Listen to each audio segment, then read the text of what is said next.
আমি কৃষ্ণকলি মাহাতো, কবি সুবোধ সরকার। আমি কৃষ্ণকলি মাহাতো, MA PhD। আমার গা অমাবস্যা, আমার চুল মেষপালকের ফাল্গুন, আমার পিঠ সাঁওতাল পরগনা, আমার দুটো থাই, একটা বাঁকুড়া একটা পুরুলিয়া। আমি গড়িয়াহাটার মেয়েদের মতো আশরা দেখলে ভয়ে পালিয়ে যাসি না।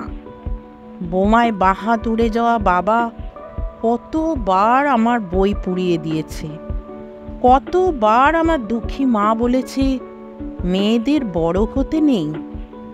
মা, আমি ইউরোপ থেকে ডাক পেয়েছি, এই দেখো ইমেল, দলিত সম্মেলনে আমি পেপার করতে চলেছি।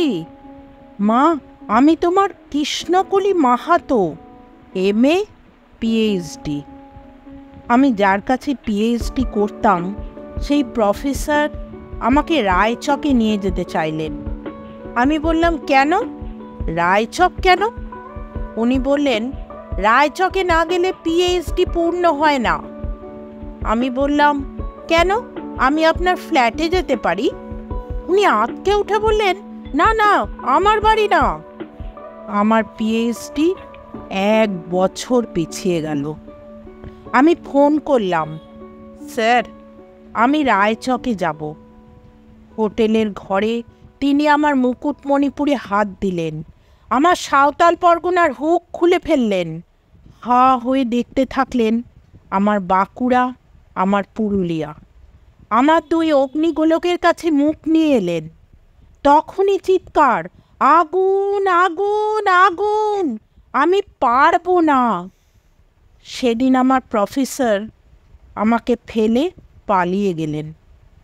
আমি কৃষ্ণকলি মাহাতো, MA PhD। কত কষ্ট করে, কত অপমান সহ্য করে, জঙ্গলে রাত জেগে বই পড়ে আমি এখানে এসেছি। কেউ আমাকে জায়গা ছেড়ে দেয়নি, কেউ কাউকে জায়গা ছেড়ে দেয় না, না পুরুলিয়ায় না কলকাতায়। মা, আমি চেকিং করে ভেতরে এলাম। মা, আমি ইমিগ্রেশনে দাঁড়িয়ে। বাবাকে দেখে রেখো, মানুষটার একটা হাত নেই। অফিসার আমার নাম উচ্চারণ করলেন, কৃষ্ণকলি মাহাতো। আমি বিমানের সিঁড়ি দিয়ে উঠছি মা, বিমান সেবিকা আমাকে ম্যাডাম বলল, আমাকে আমার নাম্বারে নিয়ে গিয়ে বসালো। আমার সিট বেল্ট বেঁধে ফেললাম। প্লেন রানওয়ে ধরে দৌড়াতে শুরু করেছে।